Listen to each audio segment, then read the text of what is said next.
Welcome to another episode of the AI Innovators Podcast. Today we have with us Mohamed Rashad. Mohamed is the CTO of Hyperion AI and also a co-founder at a bunch of other AI startups. And today Mohamed is joining us from Yerevan, Armenia.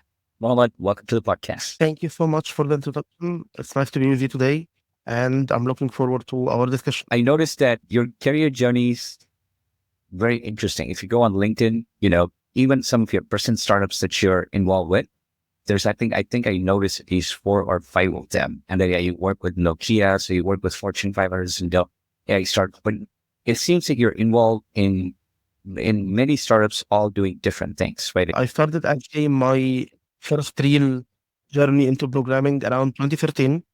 2017, I made my first jump into AI. It was at one startup at Cairo where we were developing Arabic OCR solutions. It was a very experimental project at the time, which will later turn into a startup called Digified. It is the first company in Egypt to get approval from the Central Bank of Egypt, to use EQIC solutions, like with computer vision, Arabic and English OCR, anti-spoofing, solutions that may have reached Europe maybe a few years earlier, but it was the first to be deployed in Egypt through this company. I'm usually the first or second engineer in some team, whether it's a startup, an established company. So I joined Nokia around 2019 as one of the first engineers in a team called TAI. It's basically telecom analytics and intelligence. We were building solutions for the telecom sector using AI, traffic prediction, like similar ideas. And mainly we were working with different telecom operators, trying to predict traffic, trying to help engineers automate network optimization, building their ETL pipelines, and so on. And so 2020, I joined Division X again, now as a co-founder and the technical lead. 2022, I made it fully into the startup world by launching Hyperion. So I was looking at Hyperion AI, and essentially your team is helping companies, big or small, deploy AI products, across different modalities, across different models, and all of that. Yeah. Can you tell us a little bit about how this works in terms of how Hyperion AI works and what you actually bring to the table? Across, you can see from this journey working with big companies, small companies, being early in products, I figured out a gap. There is a gap between what makes a lab, let's say anyone making research, and what makes an established company. And people want to bridge this gap. You need to take your product from POC to production.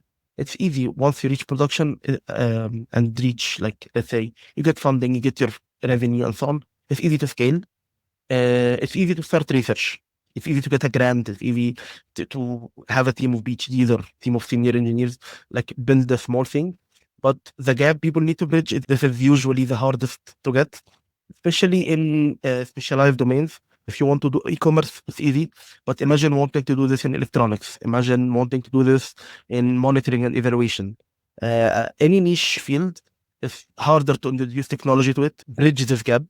If you return to what in the EU and NASA they call it the technology readiness level, we try to bridge people from level, which is in product terms, going from MVP to the first pre-production product or like pre-production setup of their system. And it's an interesting gap because we work directly either with co-founders or founders as part of their startup, or we work with big names, big companies as part of their engineering teams, while giving them full ownership on whatever they're doing. And at some point, they graduate from us, either to one of our partners. We have partnerships with different recruiters, full scale software houses, and so on, to take development to the next level. Or they just graduate, they get funding, and we just block off from the discussion, and they become a mature company. And actually, one big motivator for building this was, like 90% of startups fail in the first year. Percent of the startups fail before even launching their MVP.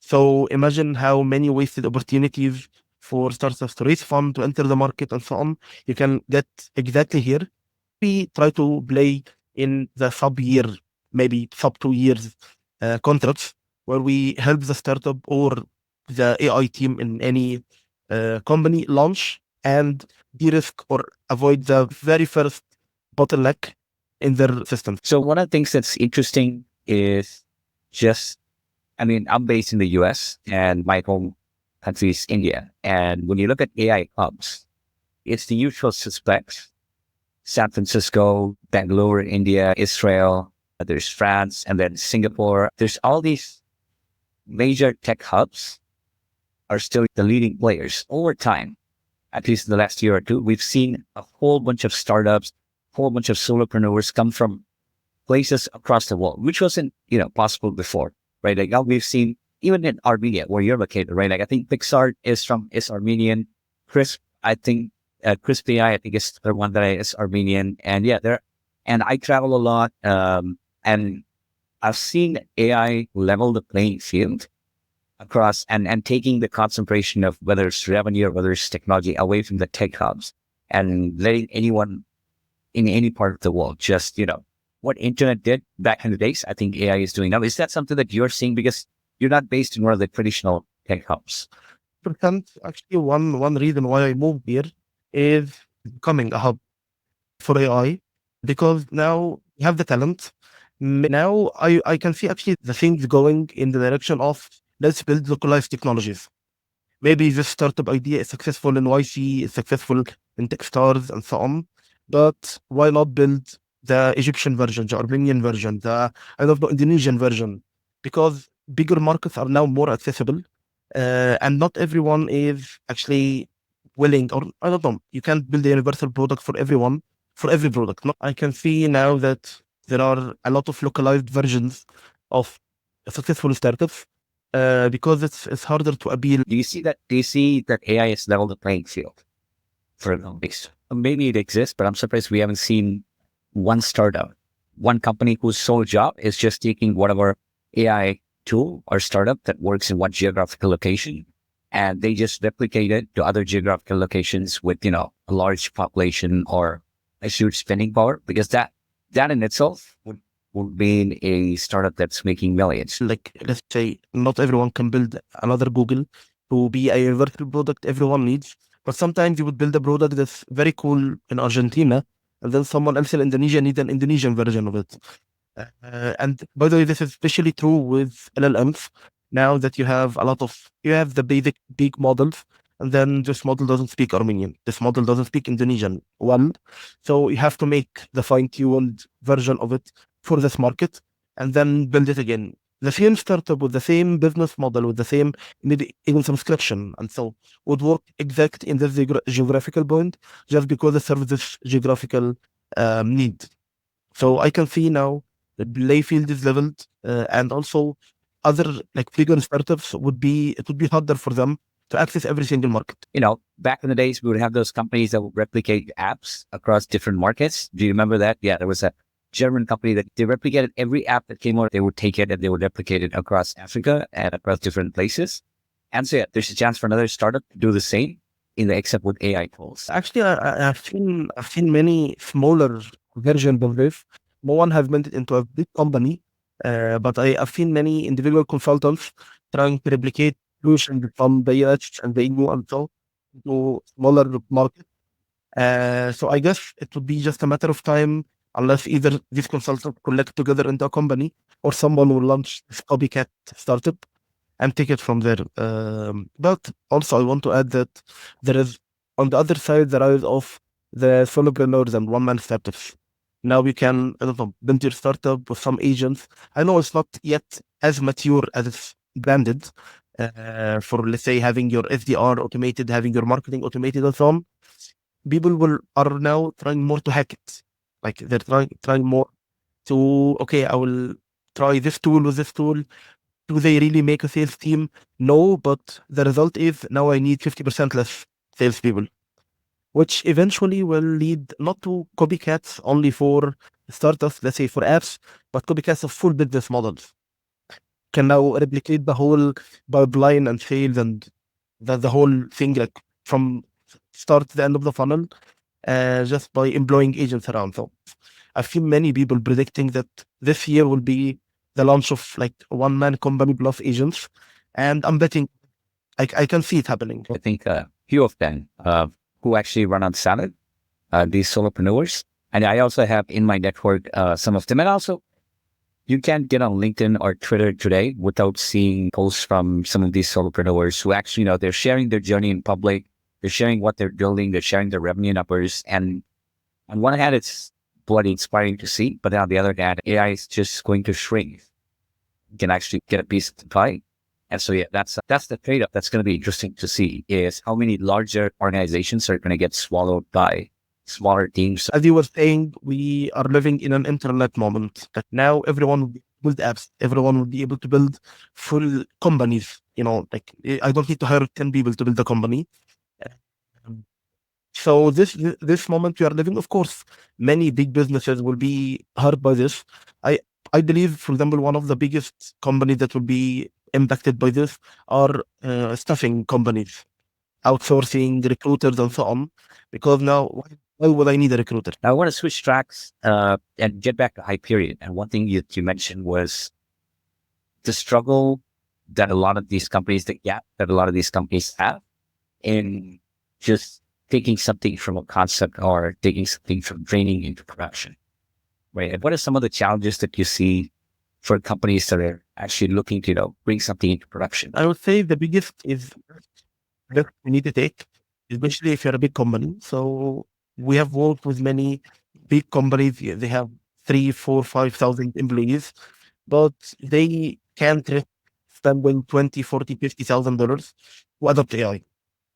So this is the biggest challenge for them. For them, it's not big money, but there is risk because if management so it didn't work, it will impact future initiatives. So many companies, I'm talking now not about startups, but bigger ones, they are looking for de-risking. How can I de-risk the adoption of AI? On the other side, say the startup challenges. One big challenge is I'm a startup. I come from a very niche domain. I have a big opportunity, but I don't have the money. I'm bootstrapping. I don't have the budget to hire 5, 6, 7, 8, 10 K plus CTO per month.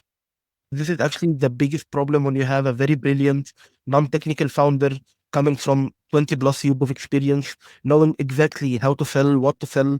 They have the contacts. They're basically ready to start making revenue, but they can't afford hiring a CTO full time. And actually, I would say they don't need a CTO full time. They need someone to build full time and someone acting as a fractional CTO consultant ish thing to guide the strategy.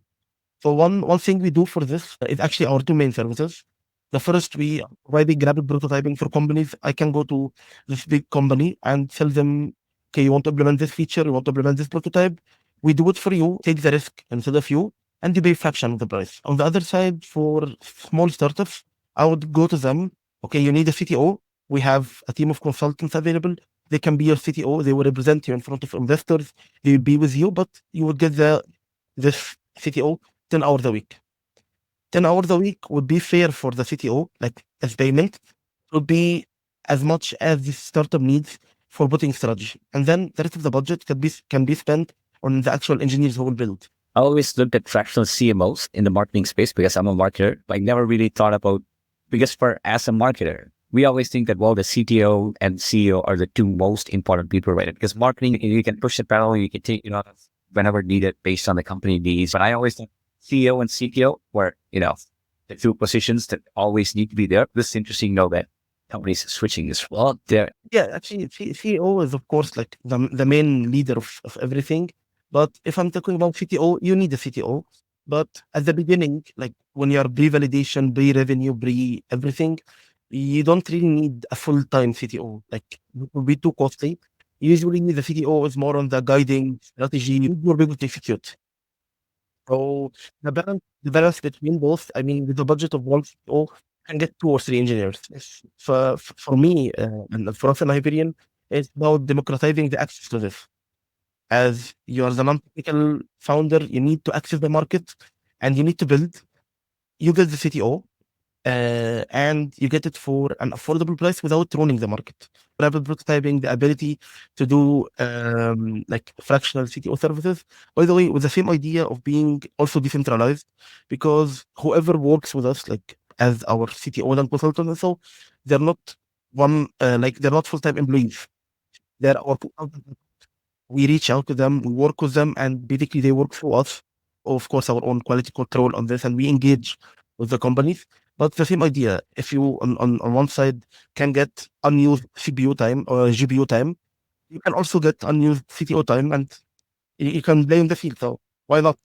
Unused GPU time and unused CTO time. Put them both together, offer it up to startups, and then see what they build. That brings me to the other question of AI startups that you work with. Do you see? And I know this is a recurring or a continuing challenge for startups is getting the right mix of GPUs. Number one, because we often see that startups, whatever they use for training the A100s, H100s, they just continue running inference of it and then blow through their budget or can't afford it.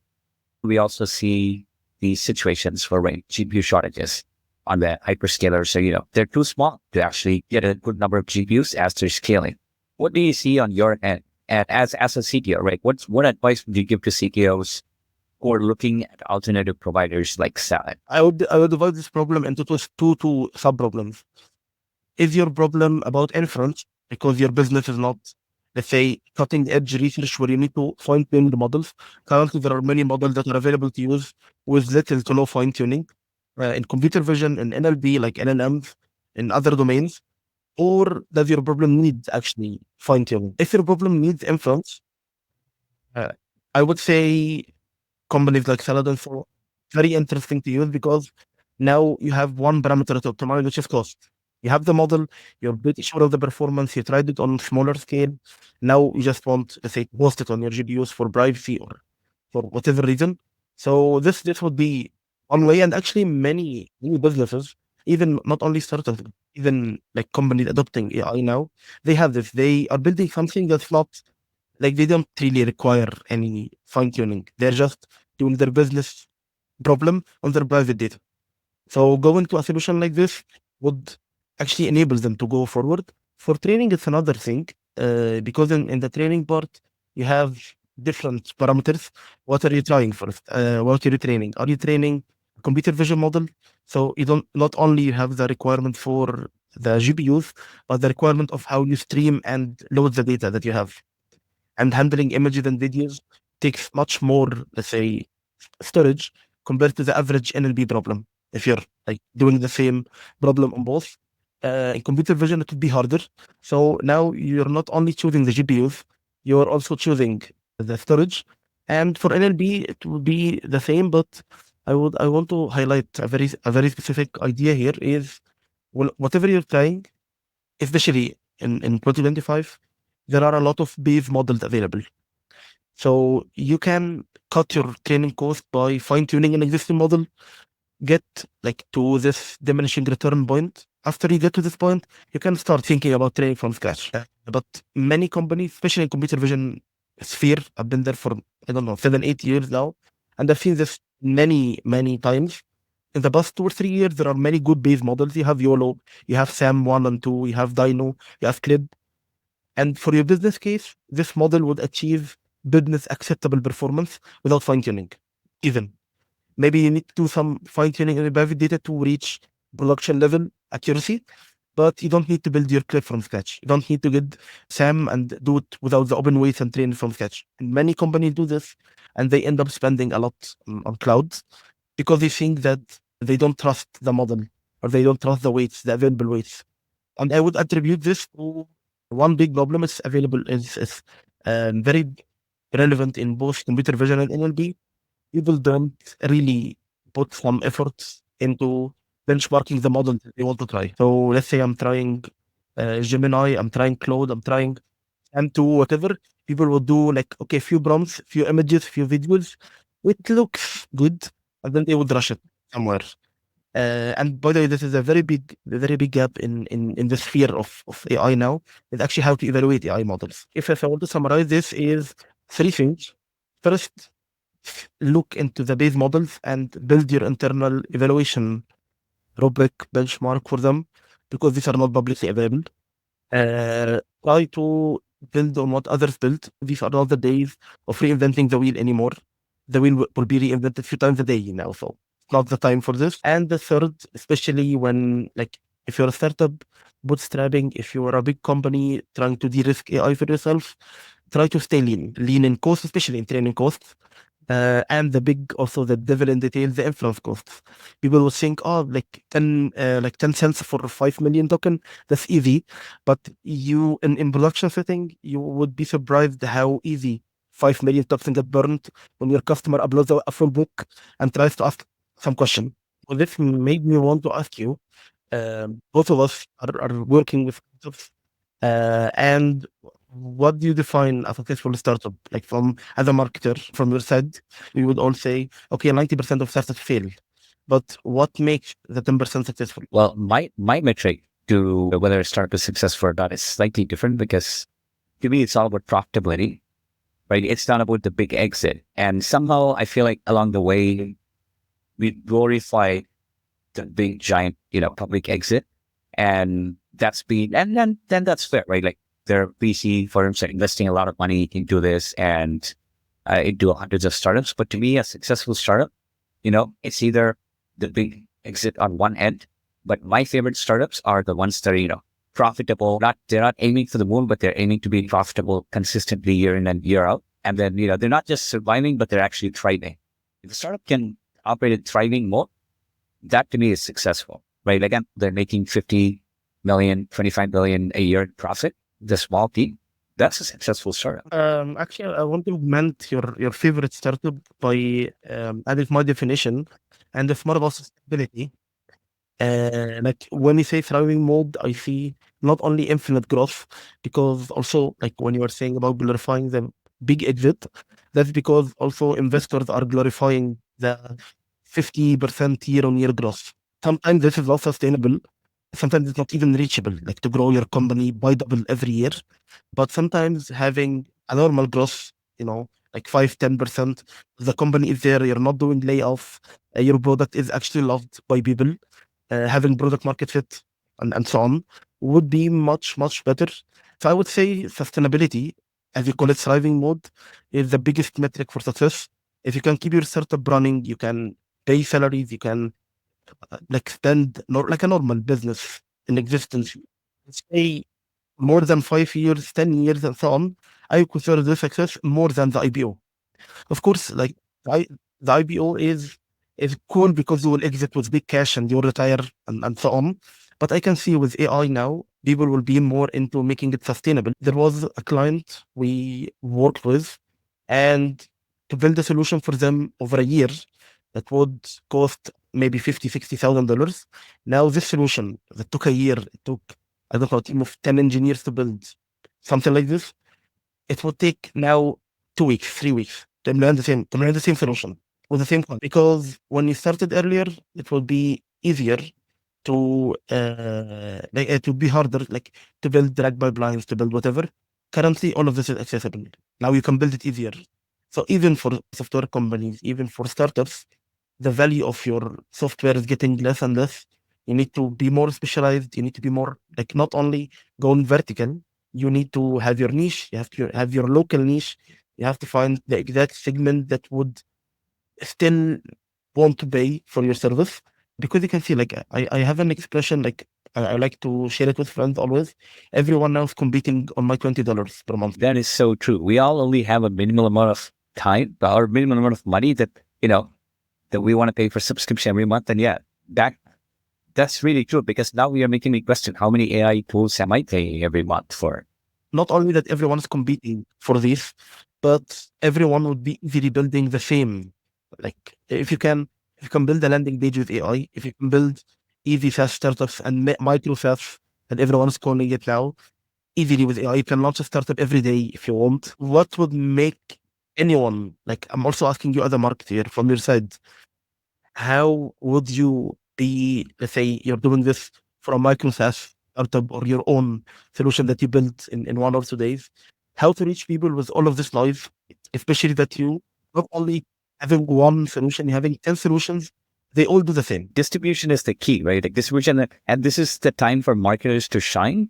Um, because yeah, for a long time, marketers were always important, but never got this chance. I was actually just talking to two of my friends before this podcast recording, and their first question was, "Okay, I want to build a certain AI tool for product managers, but there's already 10 of them. I want to build a tool that will help people make TikTok shorts, but there's already 50 of them. Even if there's 50 tools that are already existing and people are paying money for it, like 5 or 10 of them are thriving, you could be number 11. And it doesn't need to be, exchanging money. But even if you're making, 50K as a company, as a solopreneur, or even 5K as a solopreneur, 5K a month, that's still significant amount of money for a lot of people. Actually, that's why as a marketer, I would say what people need to do is go and look at all of their reviews. How is everyone else advertising? And how is everyone else marketing? Right? Like, what are some new innovative ways to make an app go viral on TikTok? I think one of their other podcast guests was talking about how they build virality or how they build features. What intentional virality, right? Like when they're building new features, they're actually thinking more like, wait, what if we put a share button here? What if we introduce something here so that people will continue sharing and then the product can go viral? So if you're a solopreneur, you can even just get maybe one marketer, like a fractional marketer, just working part-time to push your product. So what if there are 10 text to image companies making $1 million a year? You only need to make 5K or 10K a month, right? Like 10 pictures of your grandparents, whatever, right? I'm just taking text to image as an example. See, at that matter, the market is saturated. It just matters if there's enough people out there who will pay for a service. And so you just need to take a small chunk of it. I wouldn't say it's saturated because even with the big supermarkets, you still have the small shop next to your house where you get like pasta or something that you need for your dinner. I agree with you that maybe generating like not life changing money, but some money would be cool. Maybe in the US, maybe in Europe, Singapore, whatever. 5K per month is not huge, but imagine being, let's say, Southeast Asia, being in Africa, being in Eastern Europe. This is actually a decent salary, like in these regions of the world. If you build your own thing and your own, like as people say, your own boss or so, and you can generate 2 to 5K per month, it wouldn't make you go to San Francisco every year, but it would be good for you to have like a cool living. But also one question from your perspective, when you were saying like you can hire someone like a fractional marketeer or so part time and make it work with you, have you seen in your career with different products, with different marketing trends, a similar moment to now where you were working in a field or a specific outfit and then you find a significant boom of everyone trying to sell the same thing multiple times? And if you have seen this, what did you or like make or see in this field that allowed you to make this stand out in the noise, because it's not saturated, it's noisy. I don't think there's any other field where we've seen it to the level that we're seeing today with AI, where anyone can come in and build. There always been really innovative ones who can go out and build something. Or, it used to take you a lot of time watching YouTube videos, 5-6 months of learning how to code or whatever. There were local tools building. But this is unprecedented. What makes you usually stand out? And this is something that I believe will stand the test of time, whether it's the internet era or whether it's the AI era or whatever comes in future, is presentation. It's always going to be people making the purchase decisions. And as long as it's people, people buy on impulse, people buy on emotion, people buy reasoning. There's a lot of reasons people buy. So as long as mastering the presentation of whatever you're doing, whether it's AI, in a saturated market, how you present your tool, how you present your product, and how you present your marketing story, I think that's always going to be a differentiation. That's eventually what's going to make people pay for something. Actually, you were mentioning no code tools as you were speaking, and I wanted to also highlight some stuff.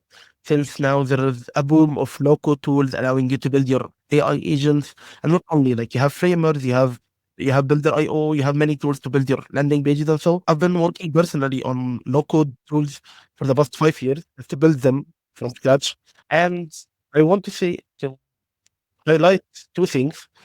Before maybe, I don't know, 10 months ago or 6 months ago, we all had this idea that no code will never replace the actual need for coding at some point. Tools will not get as good in, let's say, building everything customized. Even in WordPress, you need your plugins. Even in Framer, you need to add whatever you need to add and so on. But with now having the ability to generate the code, with having the ability to dynamically make your app evolve and so on, and with business cases coming to some kind of conversion, I can see low code gaining a level that was gained in different other domains. For example, the hardest part of making low code work in software is not standard at all. You have millions of frameworks, millions of technologies. But when you take two steps to the left and you go into electronics engineering or aerospace or mechanical, you have MATLAB, you have LabVIEW, which are not, they're not solving your e-commerce problem. They're solving problems in space engineering or like nuclear reactor. We solve very, very hard problems using MATLAB with blockchain Chainlink or Stateflow or any other technology. Your own, I don't know, your own web app or so, you need to code it because it's not standard. You need to plug many things together. And I can see this coming differently now, especially in the AI field. If you open any of these low code, let's say Langflow or N8N or any low code or no code AI platform, you would see now we're starting to have standards. So you have everyone using vector database, you have documents, you have inputs, you have models, with things like Olama and Hugging Face providing a standardized interfaces for models. I believe we would reach a point where software engineering would be similar to all its siblings, like mechanical, civil, and so, where you can do blocks and still be real engineering. Because till today, if you're a software engineer and you're doing, let's say, things as blocks, no one in your community would think this is real engineering. It's only prototyping. It's only you're trying. But I believe if things are moving now, where everyone is trying to standardize models, agents, vector databases, and so on into like tangible ideas, even with different frameworks, like you have now tens of vector databases, but you can interface with them more or less the same through Llama Index or through LangChain. You have millions of model providers, but then the OpenAI API standard became what everyone uses. Like, so with this, like getting closer, I guess we will reach a point where you can do serious software engineering, not only AI, but serious software engineering using no code. I wouldn't say no code purely, but it would be similar to MATLAB. When if you needed something, you would write a MATLAB script, and put it as a block, and then you could build like system that you can use in critical systems. And I'm very excited for this because also my mixed background between electronics and software made me almost think why the electronics guys are having this sophisticated tools and they can focus on the engineering, and I'm fighting syntax error all the day, or I'm fighting dependencies or whatever all the day, while they can build circuits and they can build real big systems while focusing on equation and real science. So it's a pretty exciting moment to be alive in, actually. One last question I want to ask. As a CTO, what are your thoughts on a distributed cloud like SaaS? So for me, I would say it's a really good solution. So always many companies are depending on Google credit, AWS credit to get started. And anyway, they run up after 1, 2 years. They will run up, and you will need to start paying. And this is where many startups crash. They get very generous amounts of credit from everyone, and then they figure out now I have to pay the 10K, and I'm still, let's say, pre-seed or so. But I don't know if Salad provides credits actually, but even with or without, I can see it's affordable to build your solution in a solution like Salad. And even when you run out of credits, it's not breaking your bank. Be interesting for me as not only a CTO, but like a hobbyist engineer on the side, to be able to fine tune models, play, build without paying a lot. I end up paying, I don't know, $20, $50 per month, but I have an idea validated. This will help many teams gain access to this technology. without, like I have this problem all of these companies saying we have these credits we build, and then they rule their economics because they're not factoring how the credits are running through their pricing. And then suddenly, and you can see it a lot, many companies are suddenly raising their prices 4 or 5x because now the credits ran out and they need to pay for the cloud. I actually want to add a very like 10-second remark on Talib from my side. I'm thinking always about the environmental impact and how we're using all of this wasted power, which in a way will produce CO2 or other gases. Now we're putting it into like use, so it's not really wasted. I hope in the future that you have also some plans to do some offsetting, like offsetting for whatever emissions are happening. It would be really great to see someone not only investing in the technology, but the environmental impact around it. So yeah, I'm pretty excited and I'm a big fan already. So We want to be the lowest cost cloud in the world, and also if we can be environmentally friendly, which I think we are today, to a large extent, then that's a win for the future of computing. But yeah, definitely something that we plan on looking into in the future. Thanks for joining us on the podcast today. It was a great conversation, and yeah, have a good one.